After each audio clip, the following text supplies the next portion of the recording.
ভুট্টা মানে কর্ন, যেটাকে আমরা কত রূপে যে খেয়ে থাকি সে গুণে শেষ করা যাবে না।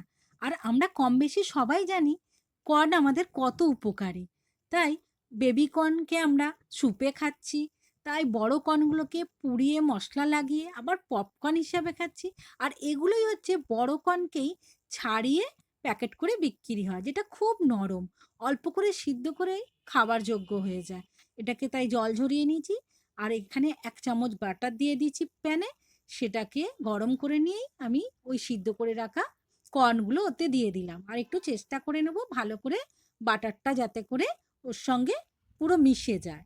আর তার মতো স্বাদ মতো ১ চামচ নুন, আর ১ চামচ জিরের গুঁড়ো, ১ চামচ গোলমরিচের গুঁড়ো, আর চিলি পাউডার দিয়েছি একটু, চাইলে নাও দিতে পারেন। আর একটু চিলি ফ্লেক্স দিয়ে দিচ্ছি এবং ভালো করে ওটাকে মিশিয়ে নিয়েছি। আর একটু কুচিয়ে রাখা টমেটো ছিল, ওটা দিয়ে দিয়েছি। দেখুন, আর একটু ভালো করে মিশিয়ে নেব। তারপরে ধনেপাতা কুচিয়ে একটু রেখেছিলাম, ওটাও দিয়েছি।